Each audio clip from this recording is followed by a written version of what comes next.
1925, vean que se va a cumplir 100 años de la teoría de Carl von Tesagi, sugirió el procedimiento para realizar el ensayo de consolidación unidimensional especificado según la norma ACTM 2435, y este es llevado a cabo con un consolidómetro llamado también odómetro. Ya este aparato es el consolidómetro, ¿bien? O también llamado odómetro. Las principales suposiciones para la realización de este ensayo son las siguientes: el suelo está completamente saturado, se asume que el suelo es homogéneo, las partículas del suelo y el agua son incompresibles, es decir, que mantienen su mismo volumen. Se considera flujo de agua totalmente vertical, la ley de Darcy es válida y las deformaciones son pequeñas. El consolidómetro tiene esta parte donde ingresa la muestra, ¿ya? Es una muestra de suelo de arcilla saturada, inalterada, ¿ya? Es decir, que mantiene la misma estructura que en el terreno, ¿ya? Entonces, si uno tiene el suelo con un nivel freático, obtiene una muestra de suelo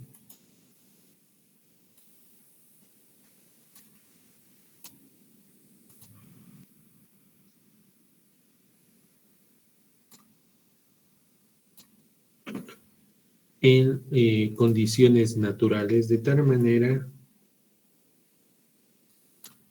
que mantenga la estructura y los esfuerzos que están presentes en condiciones iniciales, ¿ya? Entonces, a eso se refiere la obtención de muestras inalteradas. Y una vez llevadas al laboratorio,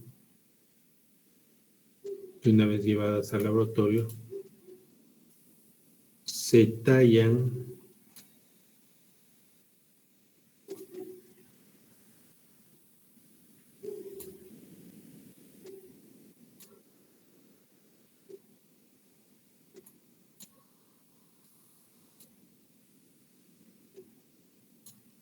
ya, este es vista en planta.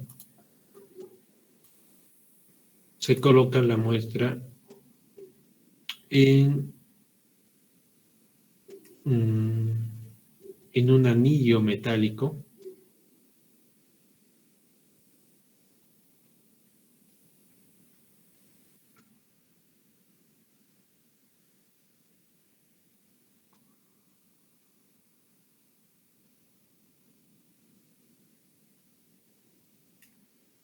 Ya, en un anillo metálico.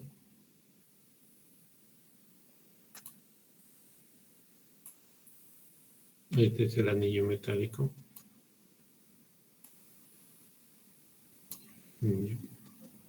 Y la muestra está en su interior.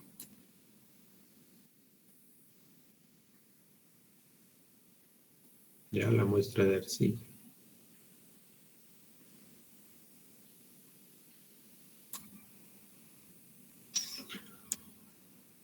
Este anillo metálico tiene un diámetro.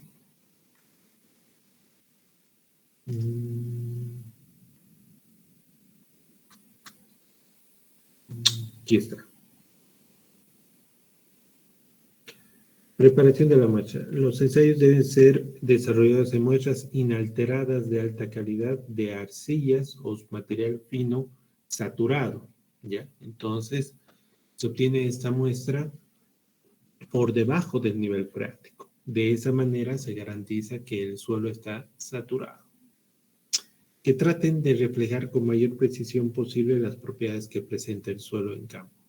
El obtener este tipo de muestras es medianamente posible cuando se trabaja con arcillas blandas a medias. Por lo tanto, los resultados obtenidos cuando se ensaya este tipo de suelos, suelen ser confiables.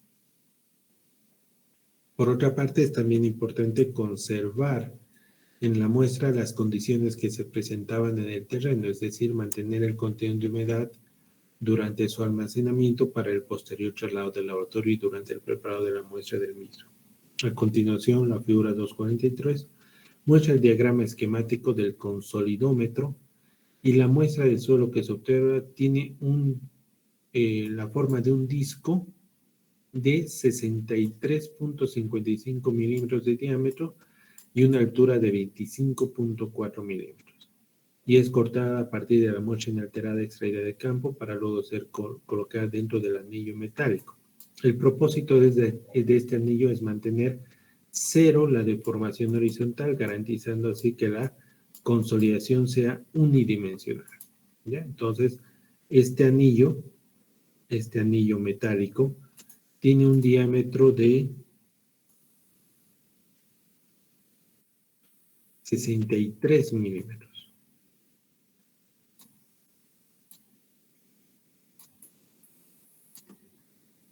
Y tiene una altura de 25.4 milímetros.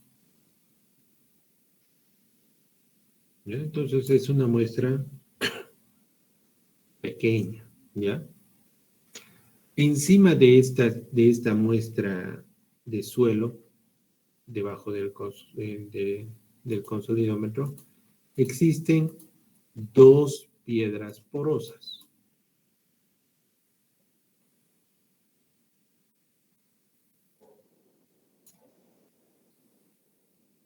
Existen dos piedras porosas.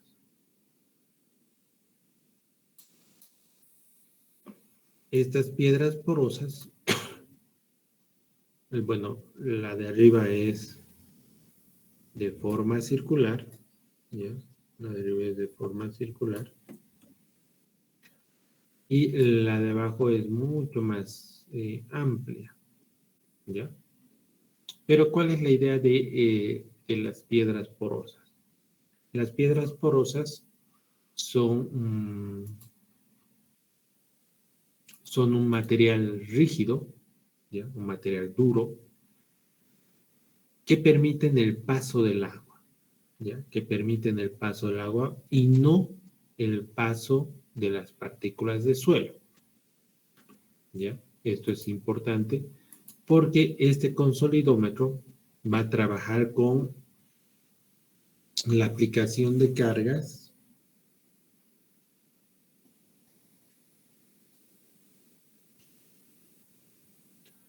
y en esa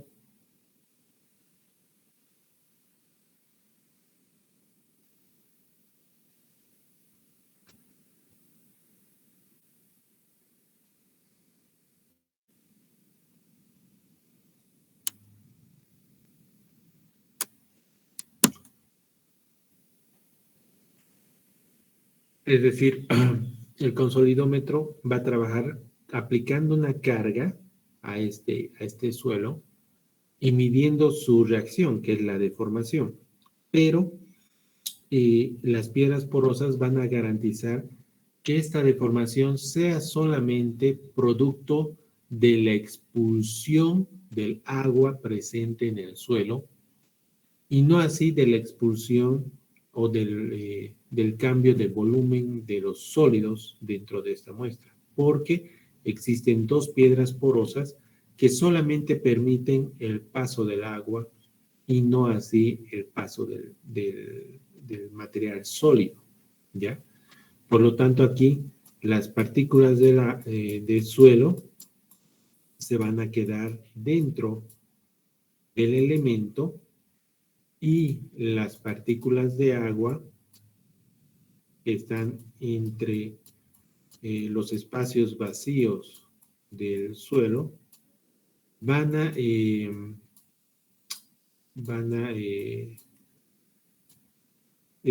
estar obligadas a salir de este sistema para que el proceso de consolidación se dé, ¿ya? Este consolidómetro, la estructura de este consolidómetro, se complementa con que está dentro de un recipiente que mantiene todo el tiempo la muestra en condición saturada.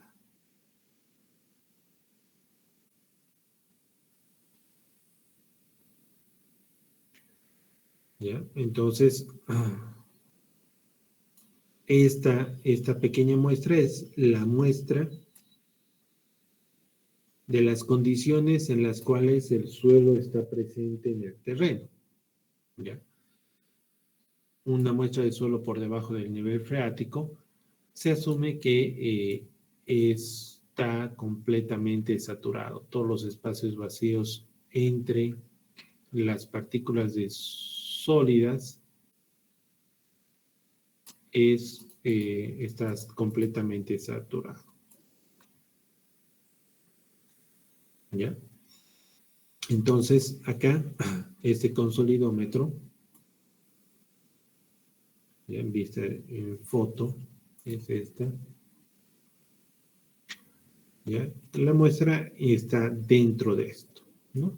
Aquí está el recipiente y dentro del recipiente se ve acá la piedra porosa de forma circular y por debajo de esta está la muestra de suelo dentro de un anillo metálico circular de 63 milímetros de una altura de 25.4 y por debajo una piedra porosa y el recipiente lleno de agua para garantizar que la muestra de suelo esté siempre completamente saturado.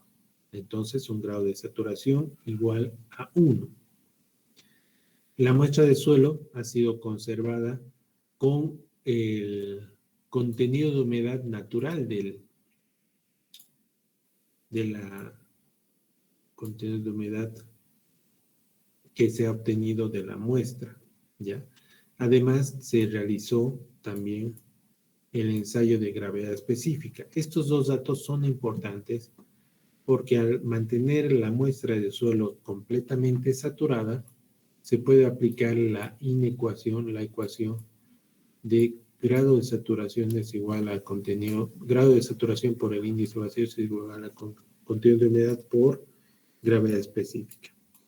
Al garantizar que la muestra de suelo ha sido obtenida por debajo del nivel freático y ser mantenida en laboratorio completamente saturada, podemos garantizar que este valor es 1, porque el grado de saturación es 100%, por lo tanto, el índice vacíos es calculado como el contenido de humedad por gravedad específica. Entonces, aquí podríamos decir que el contenido de humedad en condiciones iniciales, tal cual está en la muestra de suelo en estado natural, da un índice vacíos inicial que es el contenido de humedad multiplicado por la gravedad específica. ¿Ya?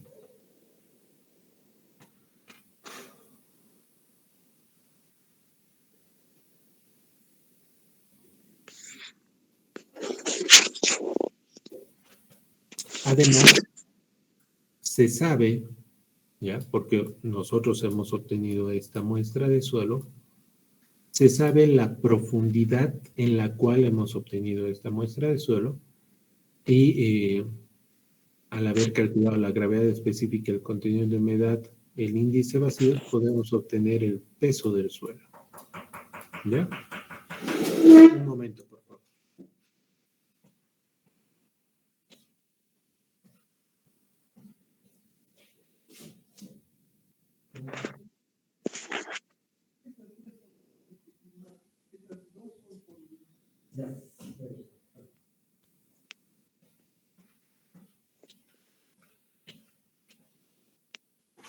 ¿Alguna pregunta hasta aquí?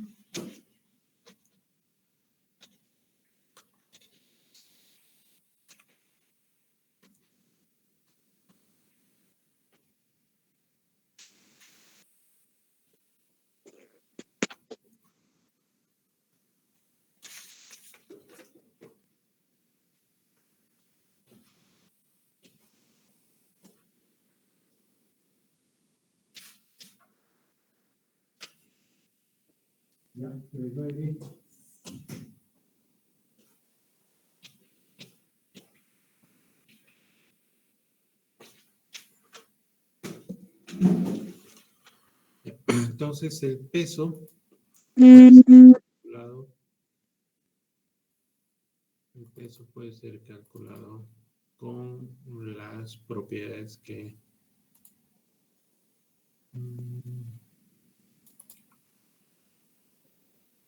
se ven en el capítulo de propiedades índice.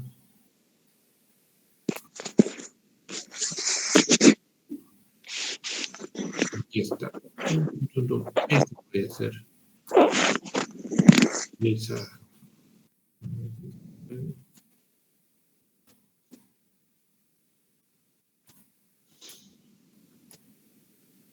Esta.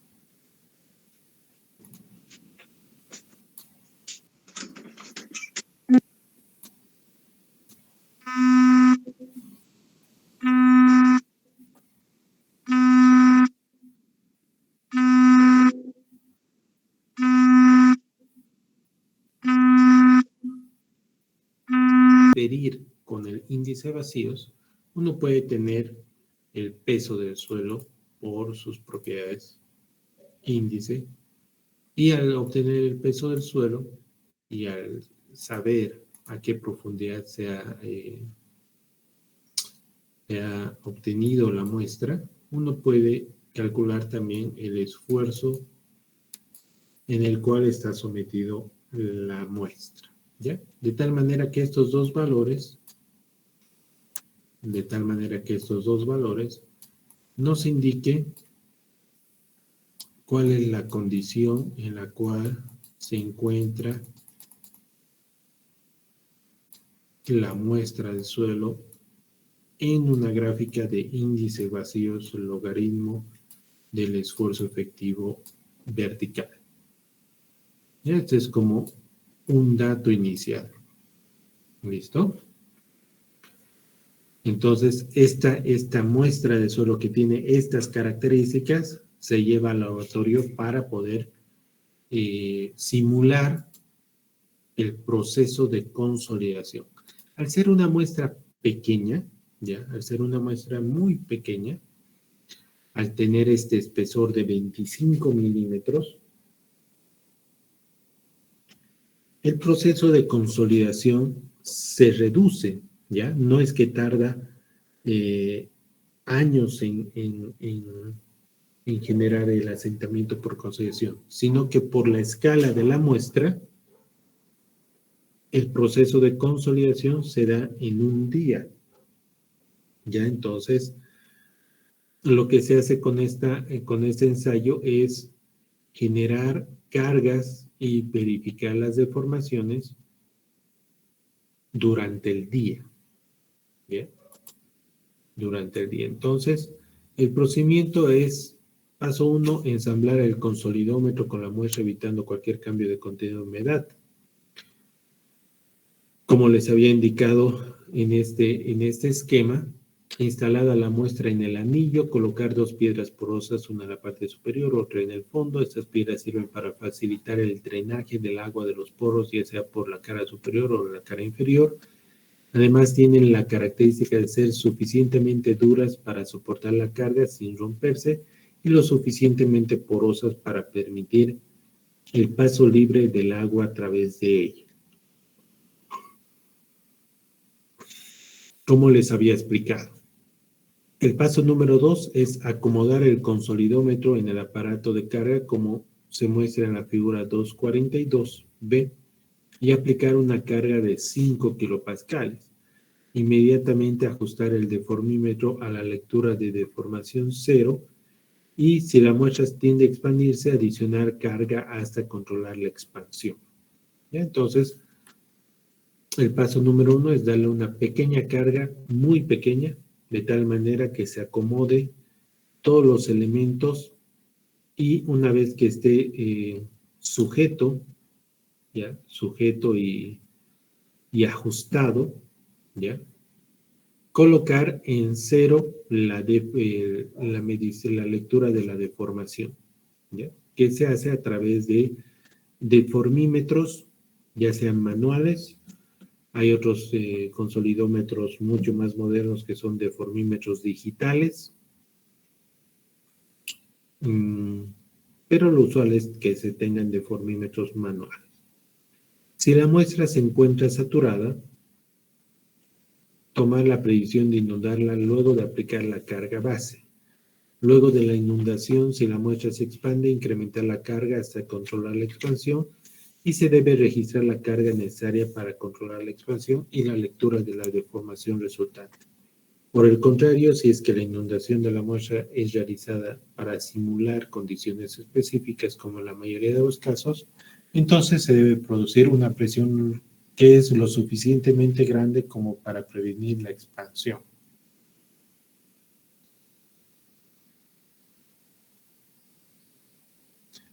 Someter la muestra a incrementos constantes de carga. Si se requiere la pendiente y la forma de la curva virgen de compresión o la presión de preconsolidación, la presión final alcanzada debe ser mayor o igual que 4 veces el valor de la presión de preconsolidación.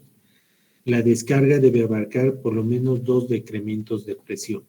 Ya esto vamos a explicar con esta gráfica.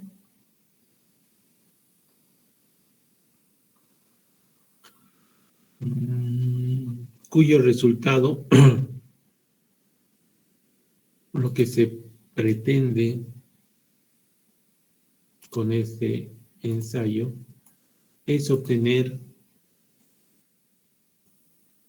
este resultado. Ya es una gráfica que empieza con una condición de índice vacíos versus logaritmo de esfuerzo vertical y se va a proceder a incrementar cargas y ver la deformación final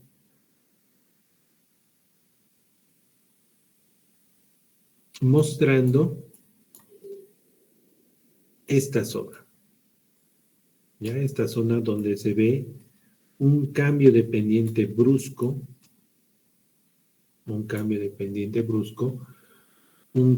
de comportamiento del material, de deformaciones pequeñas a deformaciones grandes, ¿ya? Este cambio nos indica que por esta zona, por este cambio de pendientes, se encuentra el esfuerzo de preconsolidación de la muestra, definido como el máximo esfuerzo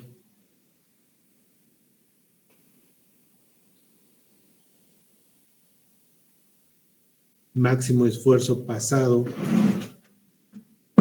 que el suelo ha estado sometido, ¿ya? Entonces, la idea de este ensayo es poder observar esta zona en la cual vayamos cargando el suelo y se empieza a registrar deformaciones mucho más grandes y se puede ver este cambio de pendiente. Y la teoría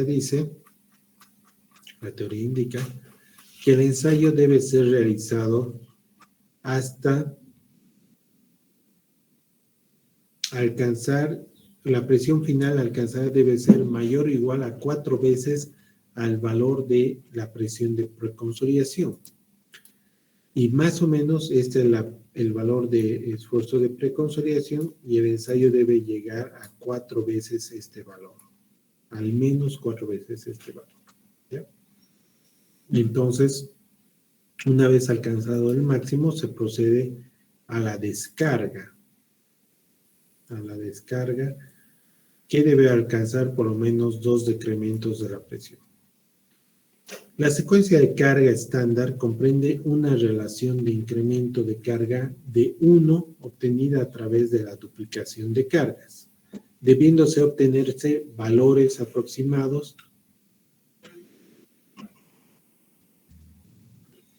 a 12 kilopascales, 25 kilopascales, 50, 100, 200 y así duplicando 400, 800, 1600, 3200, 6400. Y la descarga debe ser realizada descargando hasta alcanzar una carga que guarde una relación de 1/4 con la carga actuante. ¿Ya? Entonces, el ensayo comprende en la duplicación de cargas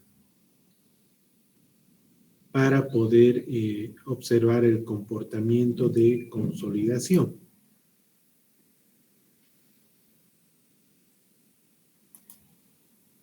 Antes de cada incremento de carga, se debe registrar el cambio de altura de la muestra y 2 métodos alternativos para especificar las secuencias de lectura de tiempo y permanencia mínima de cada intervalo de carga. La última varía según se sigue el método A o el método B, ambos especificados en la norma. Para el método A, la duración del intervalo de tiempo en el que se mantiene la carga constante es de 24 horas. En este método se debe registrar la lectura o cambio de altura a intervalos de 0.1, 0.25, 0.5, 1, 2, 4, 8, 15 y 30 minutos, luego 1, 2, 4, 8 y 24 horas después de que el incremento de carga haya sido aplicado. Se debe realizar al menos 2 incrementos de carga, incluyendo al menos uno después de que la presión de preconsolidación haya sido excedida. Para el método B, la duración del intervalo de tiempo en el que se mantiene el incremento de carga constante es la requerida para que el proceso de consolidación primaria haya sido completado, es decir, tiene una duración tal que al realizar la gráfica de deformación versus tiempo, sea posible determinar el tiempo correspondiente al 100% de consolidación. Las lecturas de altura o cambio de altura son registrados en los mismos intervalos de tiempo que el método A, y las figuras 243A y 243B presentan las gráficas de deformación versus tiempo obtenida a partir del ensayo de consolidación. Es decir, que para cada una de estas cargas,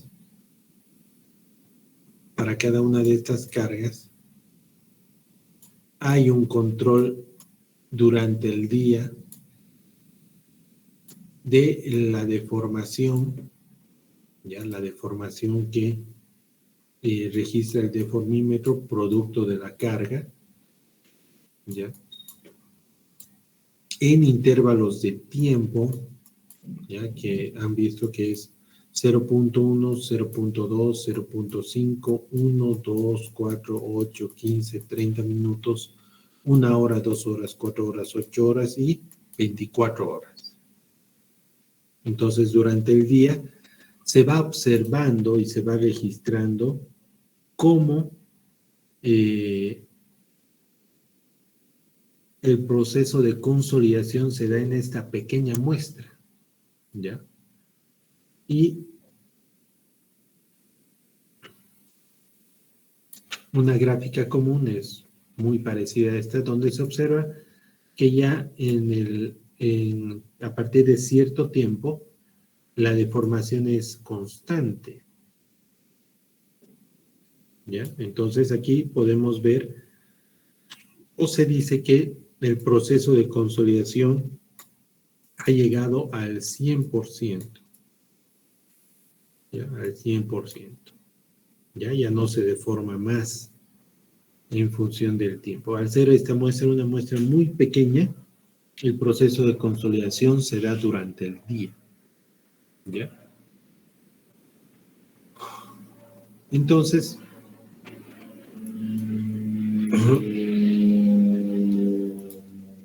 para el desmontaje se debe aplicar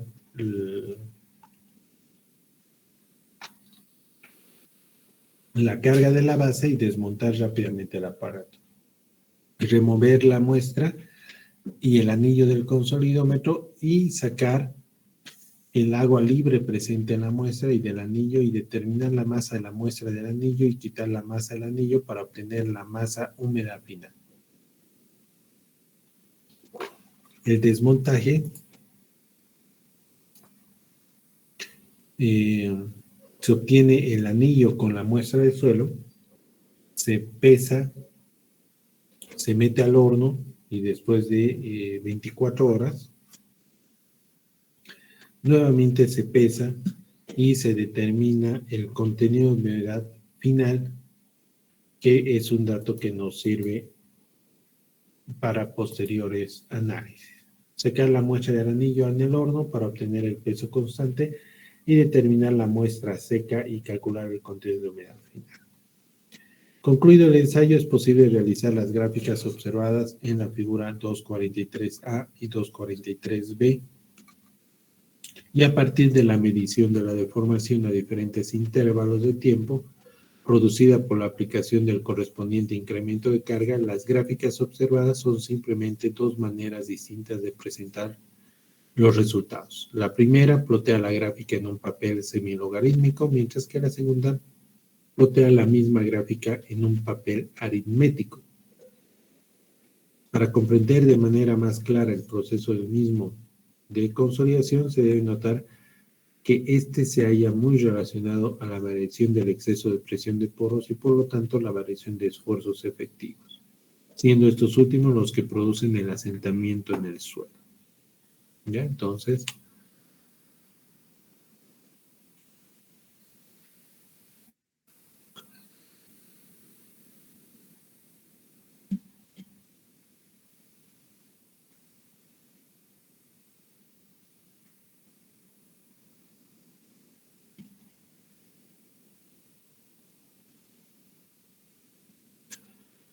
¿qué se hace con los resultados que se obtienen de este ensayo?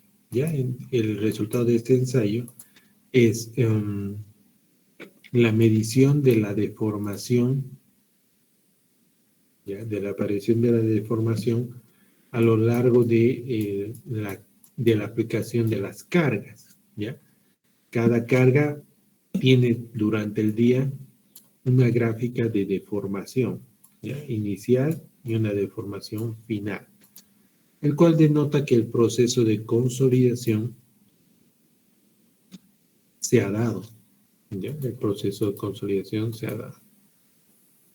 Entonces, la interpretación de esos resultados requiere el trabajo de gabinete. Una vez realizado el ensayo de consolidación, los resultados obtenidos a partir de este son utilizados para la determinación del asentamiento por consolidación a partir de la curva de consolidación de campo. Esta curva es obtenida a partir de la curva virgen de compresión de laboratorio, que es la determinada por los siguientes pasos.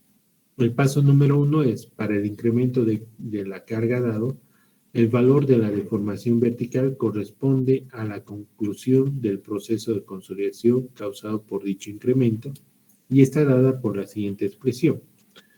Cuando en la lectura, el cambio en la lectura inicial del micrómetro divide entre la altura inicial de la muestra. De esta manera se consigue el primer punto para la curva de consolidación del laboratorio, donde el esfuerzo vertical es el valor del incremento de la carga aplicado. Para los sucesivos incrementos de carga aplicados a la muestra, debe medirse nuevamente la deformación vertical de la muestra, obteniéndose de esta manera el segundo y los sucesivos puntos de las curvas, que es que grafica de deformación unitaria versus esfuerzo vertical.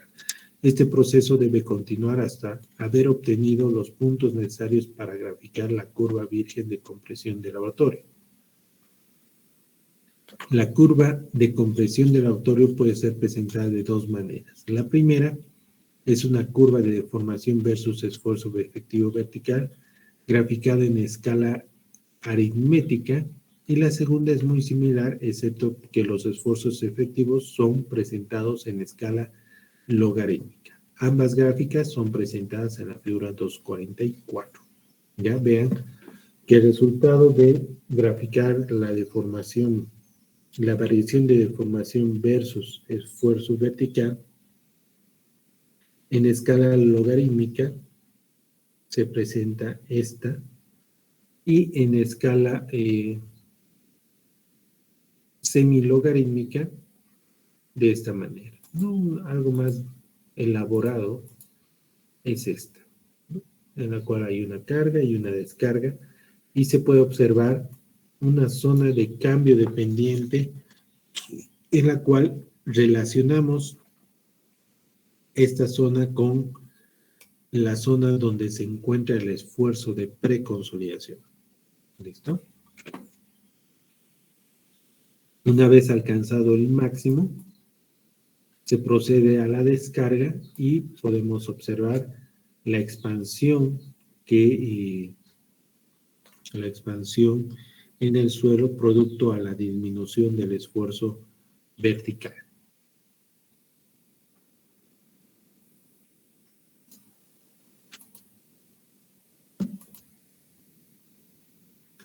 A partir de las curvas observadas, se puede obtener mediante relaciones la curva de índice vacíos versus el logaritmo de esfuerzos efectivos vertical. En realidad se debe recordar que es a partir de esta curva que se obtiene la curva de consolidación de campo, que es la utilizada para cálculos de asentamientos por consolidación primaria. Sin embargo, estas dos curvas solamente son dos maneras diferentes de expresar los mismos datos.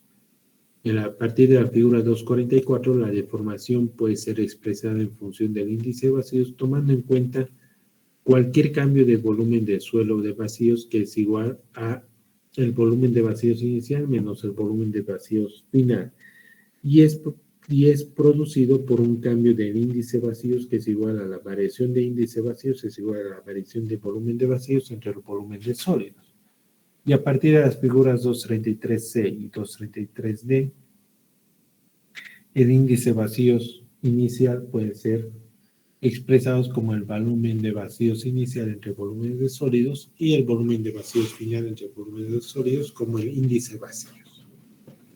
Por lo tanto, al reemplazar en estos valores, se puede ver que el volumen de vacíos inicial es el volumen de los sólidos multiplicado por 1 más el índice de vacíos inicial, y reemplazando estas ecuaciones en la ecuación 268, se tiene esta expresión.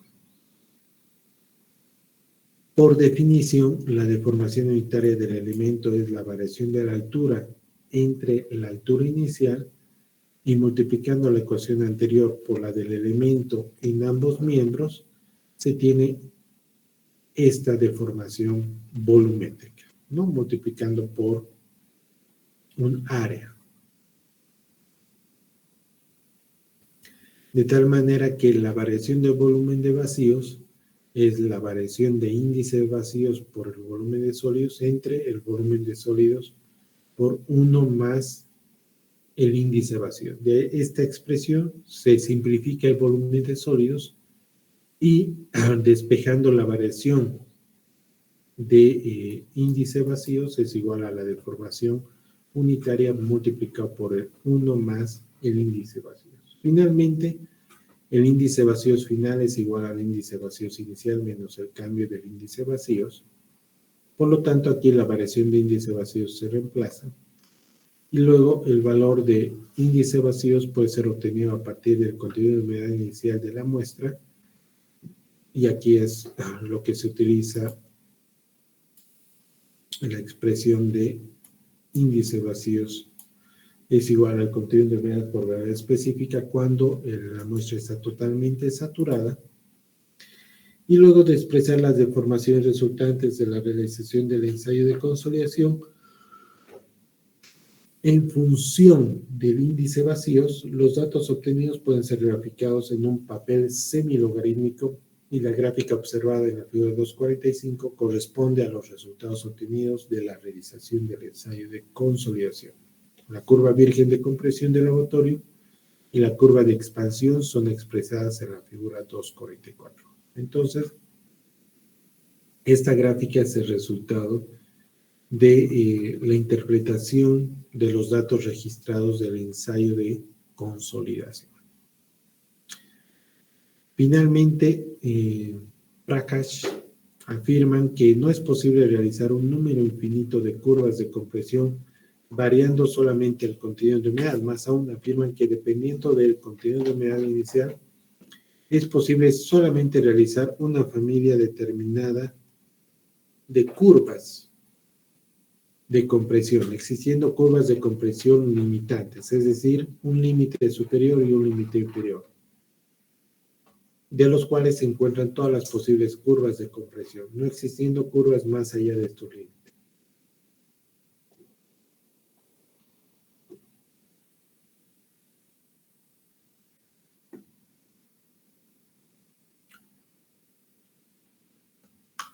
Estas curvas límites se hayan definido de la siguiente manera.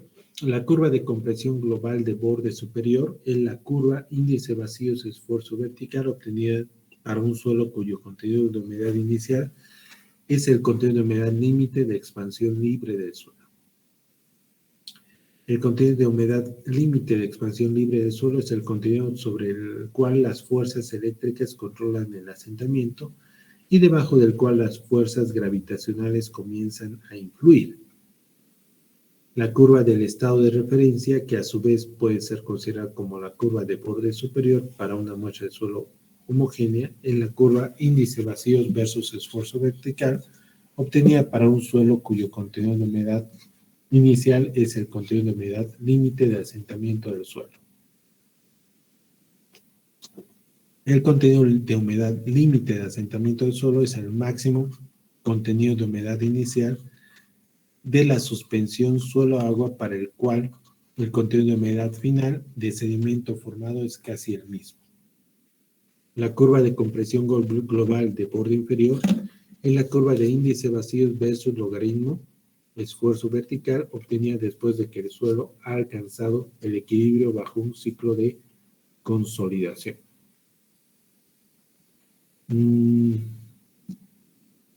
Lo que hay que entender es que este es un resultado que puede tener una muestra de suelo y si uno repite el ensayo puede que no tenga el mismo resultado, sino que varíe un poco, ¿ya? Pero siempre dentro de un rango razonable.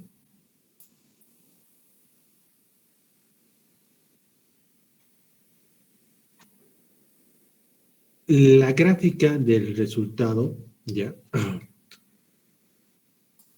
Es, bueno, aquí podemos ver que son 1, 2, 3, 4, 5, 6, 7, 8, 9, 10, 11, 12, 13 cargas, 13 cargas, 9 cargas, 4 descargas. Y en cada uno de esos se ha dado el tiempo necesario para que el proceso de consolidación se dé. Entonces se ha esperado 24 horas para que se registren los resultados y después de esas 24 horas se ha procedido a la siguiente carga y así sucesivamente por 14 cargas, lo que significa que el ensayo de consolidación lleva al menos 2 semanas en ejecutarse, ¿ya? Al menos 2 semanas. Lo común es que tarde unos 15 días, unos 17 días, 18 días, 3 semanas. Porque después de haber realizado el ensayo durante 15 días, es necesario calcular el contenido de humedad final y eso tarda un día más. El procedimiento de llevar la muestra tardaría 2 días más, entonces ahí ya están los 14 días más unos 3 o 4 días producto de inicio del ensayo y producto del final de este ensayo. ¿Ya? Entonces, durante 14 días, durante la espera de 18 días, uno puede ver el resultado final y ciertamente ya observando la gráfica de esfuerzo, de índice vacíos versus el logaritmo de esfuerzos, puede intuir la calidad de los resultados obtenidos, ¿ya? Esta parte habla de la calidad de la muestra de suelo y ciertamente una curva en la cual no se observa un cambio de pendiente brusco, ¿ya? Vean que la curva es así. Uno no puede seleccionar o visualmente obtener un cambio de pendiente brusco. Por lo tanto, a esta muestra de suelo se le llama una muestra de baja calidad. En cambio, una curva de índice vacíos versus logaritmo donde claramente se observa un cambio de pendiente brusco es considerado una muestra de alta calidad. ¿Ya? Entonces, ya observando solamente el resultado, uno puede considerar que se ha hecho bien o se ha hecho mal el ensayo. ¿Ya? Y este ensayo es muy sensible. Ya es una muestra de suelo muy pequeña. Las deformaciones que se miden son muy pequeñas. El ensayo tiene un tiempo de duración muy largo. Por lo tanto, hay que ser bastante cuidadosos en todo el proceso de ensayo de consolidación. No vale la pena realizar las cosas mal, ¿ya? Porque al final, si uno realiza mal la manipulación de la muestra de suelo, una mala coordinación entre el registro de muestras de las lecturas, uno puede tener este gráfico de mala calidad que al final más que certezas nos van a generar dudas. ¿Ya? Entonces este ensayo simula el proceso de consolidación en una escala muy pequeña, de tal manera que el proceso de consolidación que se da en 5 años lo podemos ver en 2 o 3 semanas. ¿Alguna pregunta hasta aquí?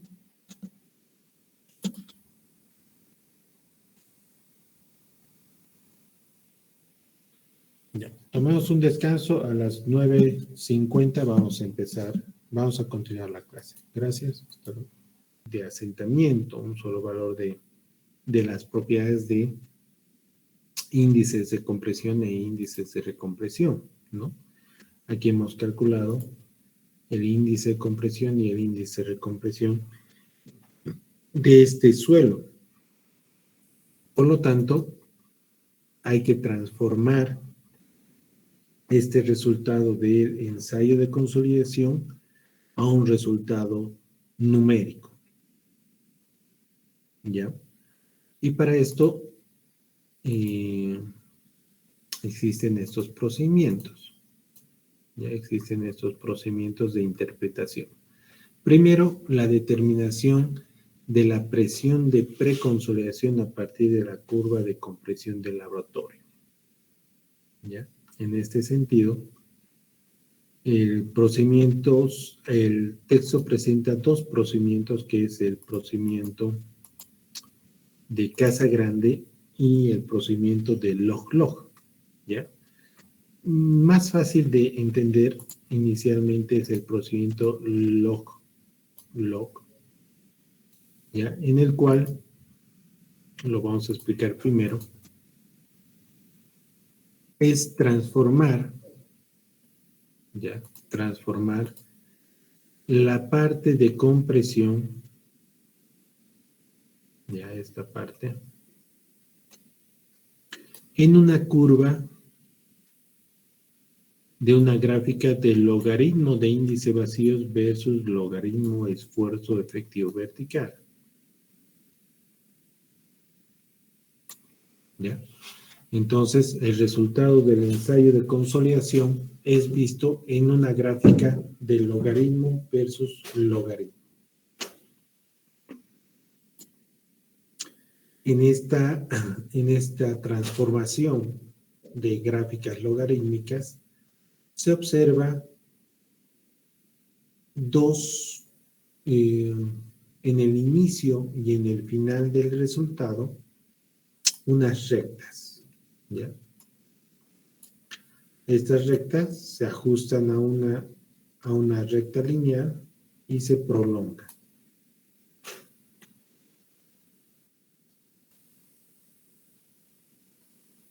La parte inicial se ajusta a una recta y se prolonga esta línea. Lo propio en la parte final. Y se prolonga.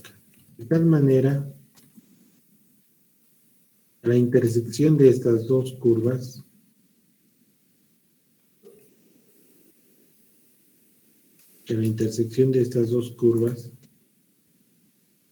nos muestre lo que es el esfuerzo de preconsolidación.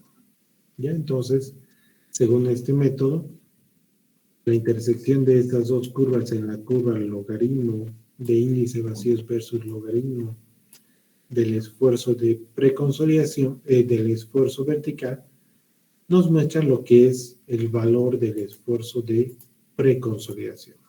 ¿Ya? Que este valor dividido entre el esfuerzo efectivo inicial de la muestra nos da una idea de la razón de sobreconsolidación y nos permite clasificar el suelo en un suelo normalmente consolidado o un suelo sobreconsolidado. Si el valor entre el esfuerzo de preconsolidación y el esfuerzo efectivo vertical está entre 1 a 1.2, se dice que el suelo está en un estado normalmente consolidado. Si el valor es mayor a 1 o mayor a 1.2, el suelo es sobreconsolidado. ¿Ya? Entonces, este primer resultado es válido para poder clasificar el estado en el cual el suelo está presente. ¿Ya? Pero este es un método para calcular el esfuerzo de preconsolidación.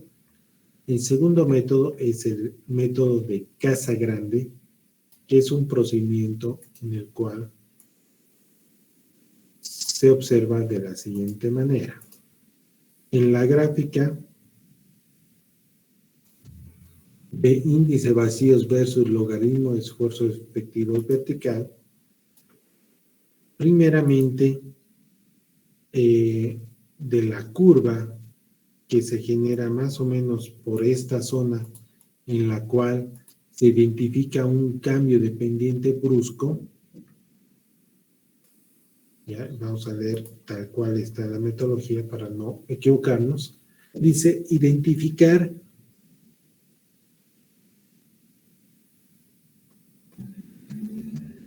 el punto A en la curva de compresión del lavatorio. Este es el punto que tiene el menor radio de curvatura. Ya, entonces aquí hay que definir lo que es radio de curvatura. El radio de curvatura es una magnitud que mide la curvatura de un objeto geométrico tal como una línea curva, una superficie o más en general una variabilidad diferenciable embebida en un espacio euclídeo. ¿Ya?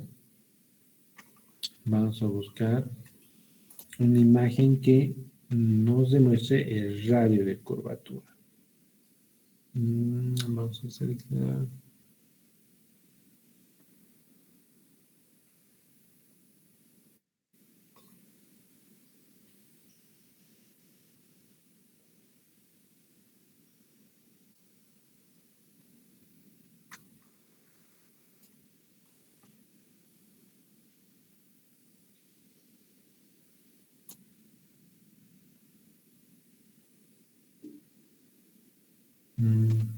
Este. ¿Ya? En una curva, en cualquier gráfica, en una curva o en una recta, el radio de curvatura se define como el radio de la circunferencia que puedes inscribir en ese punto de forma tangente.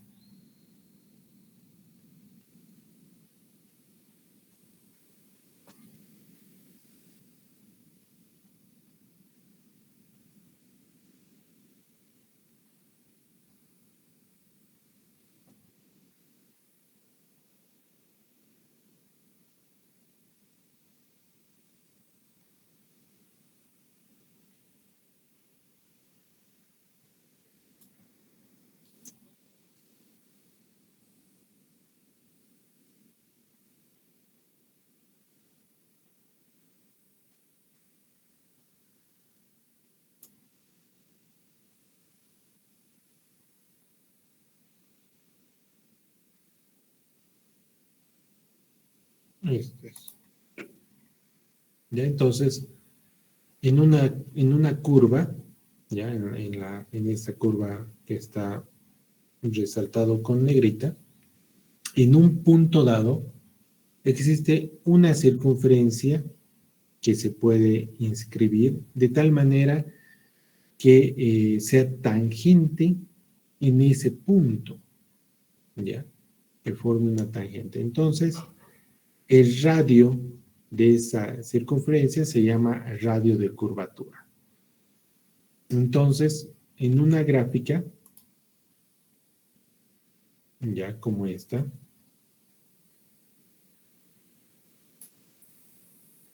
varios puntos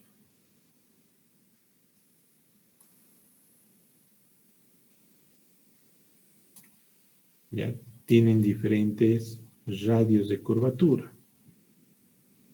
Ya digamos, este punto de forma tangente tiene este radio, ya, este radio de curvatura.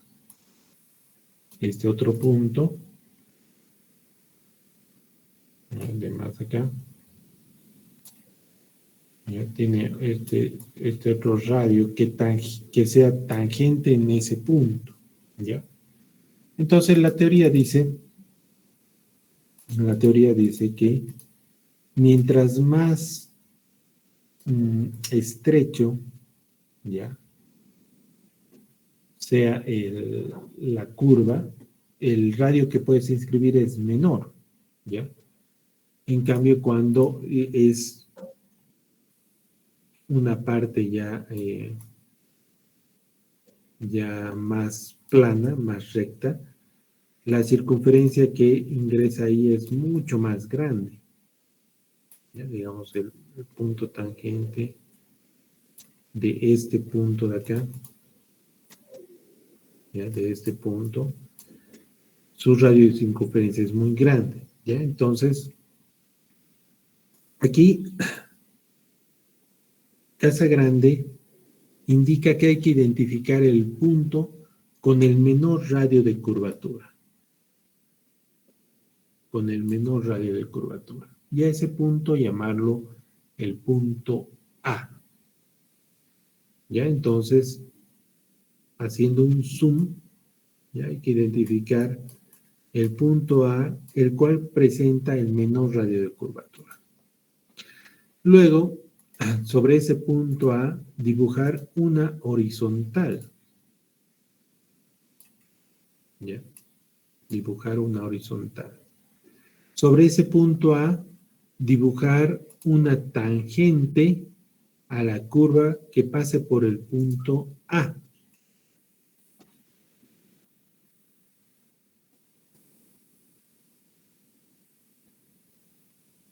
Entre estas dos rectas, entre la recta horizontal y la recta tangente por el punto A, trazar una bisectriz. ¿Ya? La bisectriz es un segmento que divide en dos ángulos iguales el ángulo formado. ¿Ya? Por lo tanto, se traza esta bisectriz que parte en dos el ángulo formado entre la horizontal y la tangente por el punto A. Luego, extender la porción de la parte recta de la curva virgen hasta que se intersecte a la bisectriz del ángulo. El punto de intersección se identifica como punto B, siendo la abscisa de este punto la presión de preconsolidación. ¿Ya? Entonces, se extiende la parte final de la recta hasta intersectar la bisectriz. ¿Ya? Entonces, ahí hay una recta que se prolonga de la parte recta de la parte final y donde intersecta en la bisectriz, en ese punto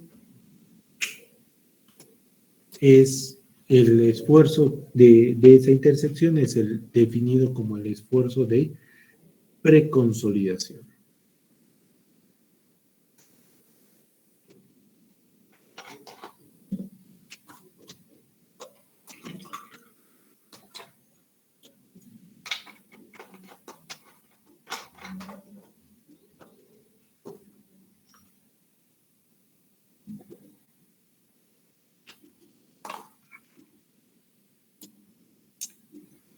Estos dos métodos son los presentados en el texto. ¿Ya? Más información pueden buscar en internet. Hay el método Pacheco Silva.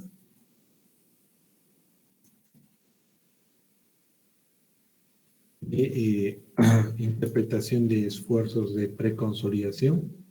¿Ya?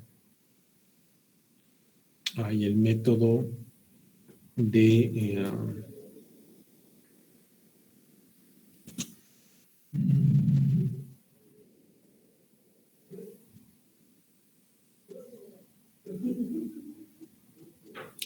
¿cómo se llama? Oxford 2005. Es el método de este.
Gregory.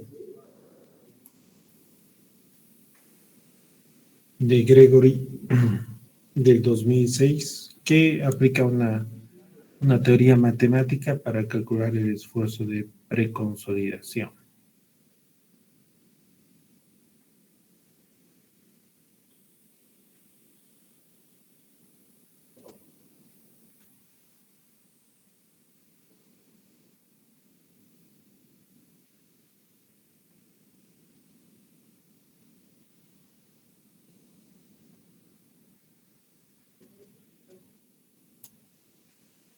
Pero los tradicionales son el método log-log y el método Casagrande.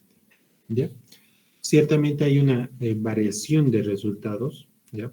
Puesto que ambos métodos presentan cierta precisión. Por lo tanto, se recomienda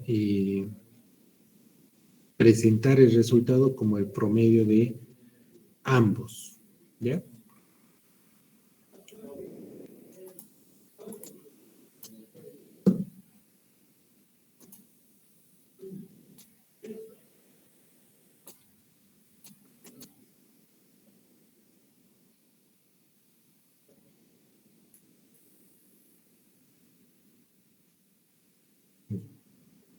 Entonces, el resultado del ensayo de consolidación nos muestra el índice de vacíos inicial, el esfuerzo efectivo inicial, el esfuerzo de preconsolidación y una gráfica que nos muestra la variación de la deformación versus el esfuerzo efectivo vertical.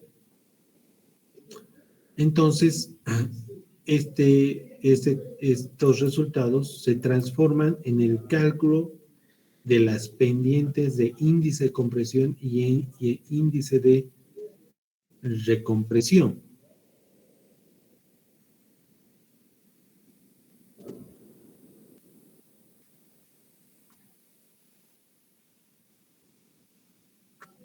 Ya entonces, para esto se presenta el procedimiento desarrollado por John Schmerman del 55 y con el objetivo de poder reconstruir la curva de consolidación de campos, Schmerman desarrolló un procedimiento que toma en cuenta el efecto de alteración de muestras que incluye también a las pendientes de las curvas. En la figura 249 se observa la reconstrucción de la curva de consolidación de campo por medio del método Schmerman para el caso de suelos sobreconsolidados. ¿Ya? Vamos a ver este procedimiento.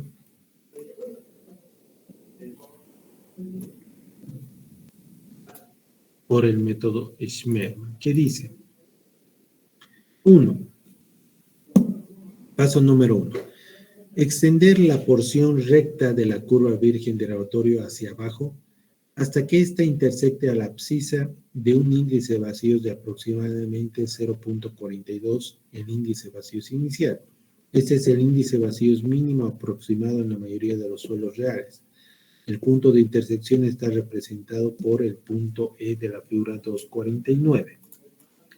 Entonces, el paso 1 es que la curva que se tiene de resultado se extienda de forma lineal hasta que intersecte a la horizontal de 0.42 el índice de vacíos inicial. Ya este índice de vacíos inicial calculado de esta manera, tomando en cuenta las condiciones iniciales de la muestra de suelo, que es el contenido de humedad y la gravedad específica. ¿Ya? Este es el límite en el cual los suelos se deforman. ¿Ya? Esa es la teoría. Paso número 2. Determinar el valor del índice de vacíos inicial del suelo, y el índice de vacíos inicial del suelo es considerado como el correspondiente al esfuerzo efectivo y efectivo inicial que representaba la muestra en campo. Debe recordarse que el índice de vacíos inicial de la muestra remoldeada suele ser más alto que el índice de vacíos final de la muestra de campo. El primero es calculado prolongando la curva de recompresión reconstruida hasta que ésta choque con el eje vertical, es decir, consiste en determinar el valor del índice de vacíos para un esfuerzo efectivo vertical igual a 0. Sin embargo, el segundo índice de vacíos, que es utilizando la obtención de la curva virgen de compresión, es calculado como índice de vacíos inicial igual al contenido de humedad por gravedad específica. ¿Ya? Entonces, acá se calcula el índice de vacíos inicial y se grafica con versus el esfuerzo efectivo inicial y se nota como el paso, como el punto C. Determinar el esfuerzo efectivo inicial para la profundidad a la cual fue extraída la muestra. Este esfuerzo efectivo inicial se refiere al esfuerzo efectivo que presenta en el terreno antes de aplicar la carga. A partir de este punto, el procedimiento a seguir será distinto dependiendo de que si trabaja con una arcilla normalmente consolidada o con una arcilla sobreconsolidada. La elección entre una y otra condición es hecha en función de la observación del punto de transición o discontinuidad de la curva obtenida en laboratorio. Por lo tanto, luego de haber determinado el esfuerzo, se tiene el siguiente procedimiento para un suelo normalmente consolidado. Pero inicialmente vamos a hacer esto para un suelo sobreconsolidado, ¿ya? Porque esta gráfica es para un suelo sobreconsolidado. Es debido a que la razón de sobreconsolidación es el esfuerzo de preconsolidación entre el esfuerzo efectivo inicial, y como pueden ver en esta gráfica, la división entre el esfuerzo de preconsolidación y el esfuerzo efectivo inicial es mayor a 1, ¿ya? Mayor a 1.2. Ya existe una gran diferencia. Por lo tanto, este suelo es sobreconsolidado. El procedimiento que sigue, que recomienda el texto, es calcular la pendiente, ¿ya?, del tramo de descarga, ¿ya?, y a esta pendiente denominarla el índice de recompresión, ¿ya?, el índice de recompresión CR, ¿ya? Luego, dibujar de forma paralela a esta pendiente, a partir del punto C, que es el esfuerzo efectivo inicial, con el índice de vacíos inicial. ¿Ya? Dibujar esta pendiente de forma paralela a la pendiente de expansión.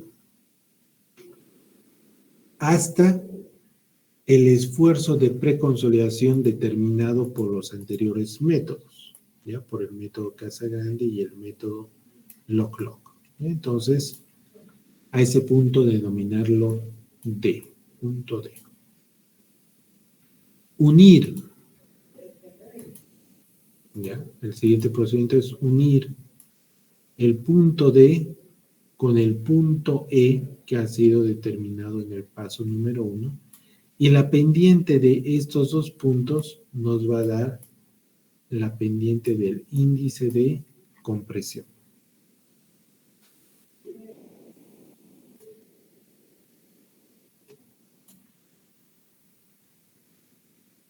De esta manera, obtenemos el resultado de la razón de sobreconsolidación, del esfuerzo de preconsolidación, del índice de compresión, el índice de recompresión, el índice de vacíos, como resultado del ensayo de consolidación. Y estos resultados nos permiten estimar el proceso de consolidación. Esto es para el caso en el cual el esfuerzo efectivo inicial es mucho menor que el esfuerzo de preconsolidación para suelos sobreconsolidados. ¿Qué pasa para suelos normalmente consolidados? ¿Ya? Esto más o menos es un suelo normalmente consolidado. ¿Por qué digo esto? Porque aquí estaría dibujado el índice vacíos inicial versus el esfuerzo efectivo inicial, y por esta zona está el esfuerzo de preconsolidación. Vamos a decir que acá está el esfuerzo de preconsolidación, y el OCR, la razón de sobreconsolidación, da un valor entre 1 y 1.2, ¿ya? Por lo tanto, el suelo es normalmente consolidado. ¿Y cómo se procede cuando el suelo es normalmente consolidado? Se expande la parte recta de la curva hasta un valor de 0.42 del índice de vacíos. A este punto se lo denomina el punto E. Se grafica el índice de vacíos inicial versus el esfuerzo efectivo inicial, y se une ese valor con el punto E, y esa es la pendiente del índice de compresión. El índice de recompresión es la pendiente de la parte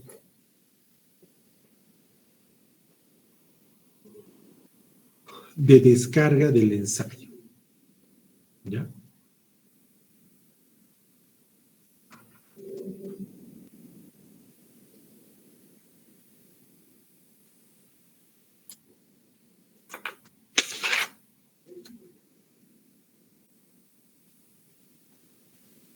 ¿Cómo se calcula estas pendientes? Ya, estas pendientes se calculan con la variación de índice de vacíos dividido entre el logaritmo del esfuerzo mayor menos el logaritmo del esfuerzo menor cuando se tengan esos datos, ¿ya? Y el resultado del ensayo de consolidación muestra esos datos, muestra los valores finales de índice vacíos, iniciales de índice vacíos, y también muestra los valores de esfuerzos en los cuales se obtienen dichos valores. El texto presenta de forma numérica estos cálculos para poder obtener el índice de vacíos y el índice de compresión y el índice de recompresión. Acá está.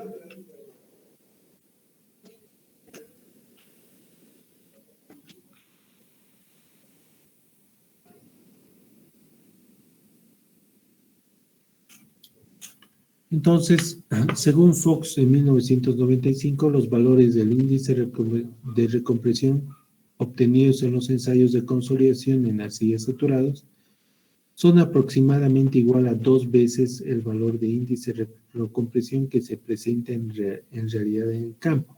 Esta diferencia se debe a la expansión producida cuando el suelo es descargado durante la etapa de muestreo y almacenamiento de la muestra. Este error es aceptable para el diseño de proyectos, ya que el valor de índice de recompresión es suficientemente bajo como para no producir asentamientos considerables. Por otro lado, el índice de compresión y el índice de recompresión pueden también ser determinados a partir de correlaciones empíricas. Esta es otra alternativa en la cual se puede aplicar alguna ecuación empírica a partir de los resultados de laboratorio, ya como ser el límite líquido, el índice vacío, el límite líquido, contenido de humedad, la gravedad específica, pesos saturados, pesos secos, contenido de humedad, límite líquido, índice de plasticidad, contenido de humedad, índice de vacíos, porcentaje de partículas más finas, índice de plasticidad. Ya todo esto, el trabajo en todo el mundo, estos valores de índice de recompresión a partir del límite líquido, usar en estas ecuaciones el límite líquido, límite plástico, contenido de humedad y índice de plasticidad en forma decimal.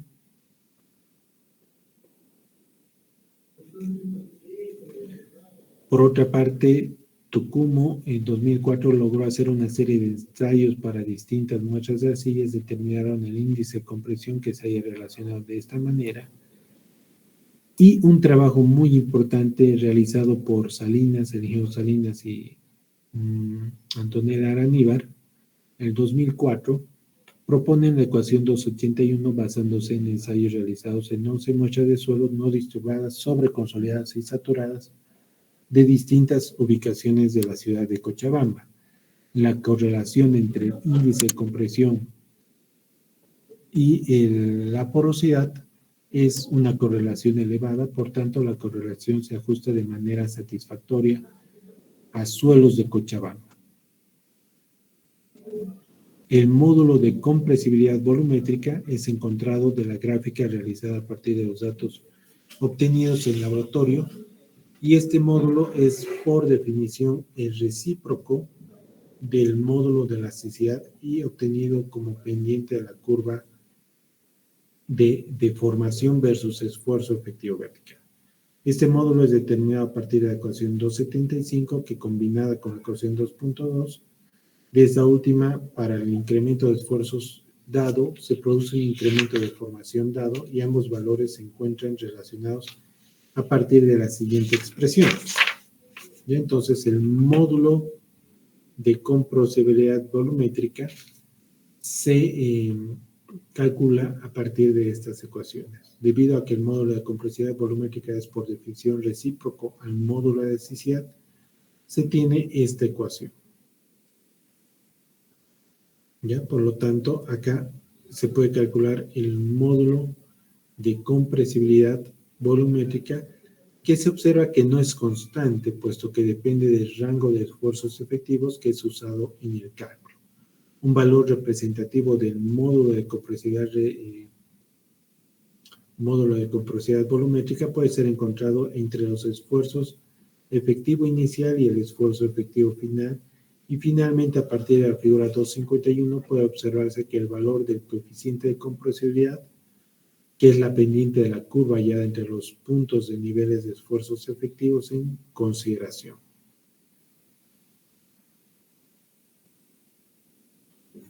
Conocidos los parámetros de deformación, juntamente con los estados de consolidación en campo y correspondiente valor de la razón de sobreconsolidación, es posible realizar un análisis de la variación de la razón de sobreconsolidación con la profundidad.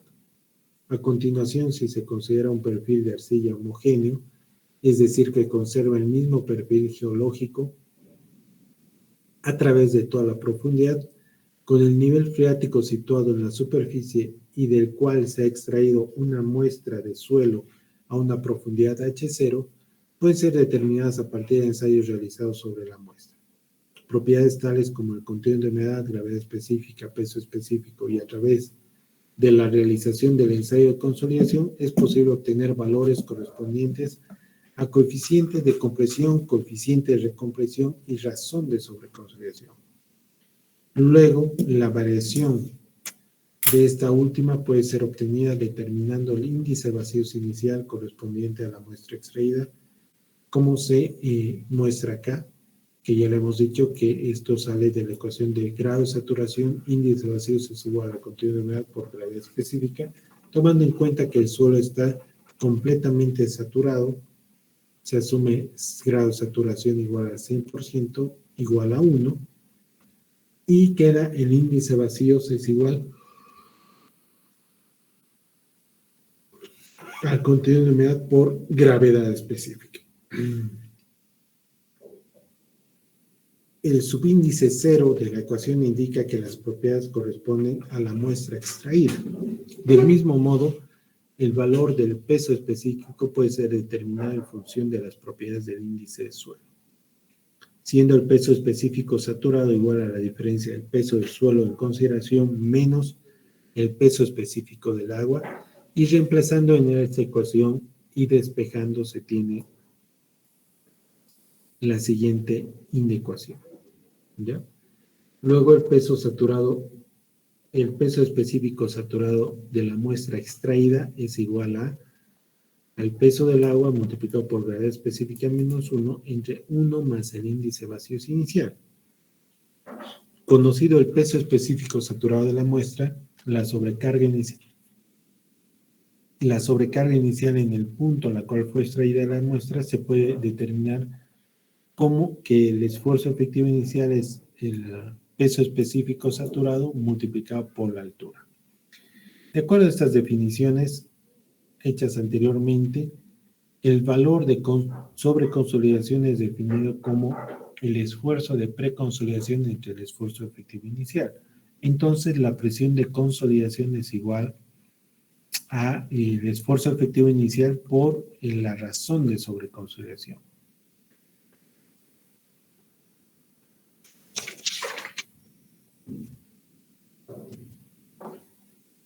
Y a continuación, a partir de la figura 252, el índice de vacíos correspondiente a la presión de preconsolidación es determinado haciendo uso de la pendiente de la curva de recompresión.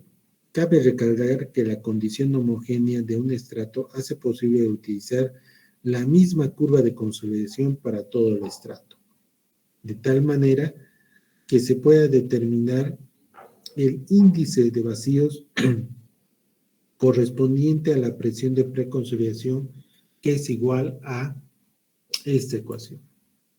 Y a partir de esta ecuación es posible determinar la variación del contenido de humedad y el valor de la razón de sobreconsolidación con la profundidad. La variación del contenido de humedad es determinada a partir de la ecuación G, que puede ser expresada en función de un punto genérico índice vacíos al cual le corresponde un valor del esfuerzo efectivo. De manera análoga a la ecuación A, el índice de vacíos corresponde a la presión de preconsolidación y puede ser expresada de la siguiente manera. El índice de vacíos es igual al contenido de humedad por gravedad específica.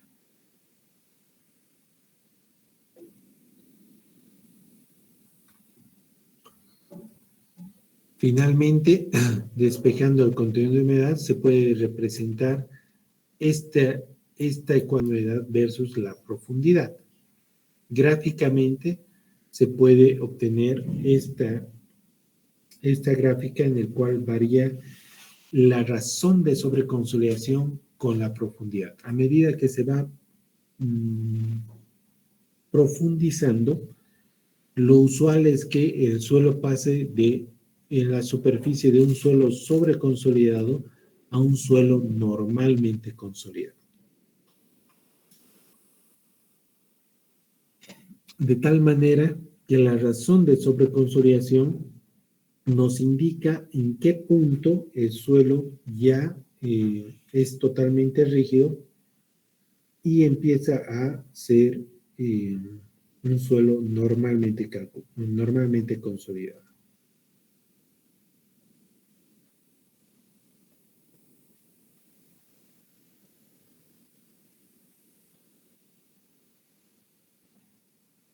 ¿Listo?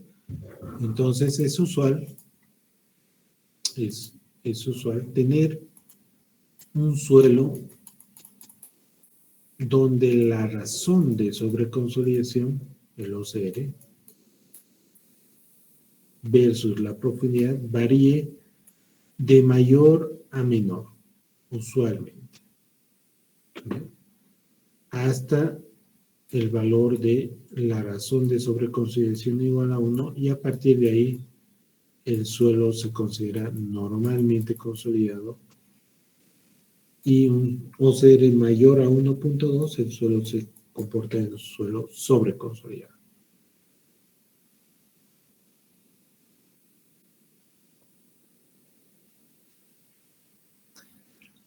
Entonces, teniendo todos estos valores, se utiliza la teoría para calcular el asentamiento por consolidación, que se deduce de esta manera, ¿ya? Para suelos normalmente consolidados, se deduce que la variación de altura, o sea, el asentamiento por el método odométrico, ya aquí se aclara que este es por el método odométrico, es decir, a partir de los ensayos del consolidómetro, está dado por esta ecuación, ¿ya? Está dado por esta ecuación. Y esta ecuación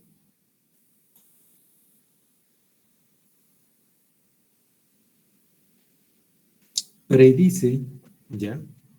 Predice cuál es el asentamiento que se va a tener en un suelo normalmente consolidado. Ya es una ecuación que es la multiplicación del espesor del estrato, ya es ser un suelo normalmente consolidado, ya se ha visto que cuando el suelo es normalmente consolidado y existe un incremento de carga, lo que ocurre es una variación con la pendiente del índice de compresión, con la pendiente roja. Ya, y eso podemos observar en el tiempo 1 al tiempo 2 o en el tiempo 4 al tiempo 5. El suelo es un suelo normalmente consolidado y ha sido sometido a un incremento de esfuerzos, y este incremento de esfuerzos ha producido que se deforme a partir de la línea roja, es decir, aparcado por el logaritmo del esfuerzo efectivo inicial más el incremento de esfuerzos entre el esfuerzo efectivo inicial. Si uno ve esta ecuación, es nada más la representación matemática de este trayecto lineal que empieza con el esfuerzo efectivo inicial y termina con el esfuerzo efectivo inicial más el incremento de esfuerzos. Empieza en el índice vacíos inicial y termina con un índice vacíos inicial que al final, multiplicado por el espesor del estrato, nos da el asentamiento en el cual se va a producir, ¿ya? Aquí hay unos valores para demostrar cómo se utiliza esta ecuación, ¿ya? Aquí vamos a calcularlo.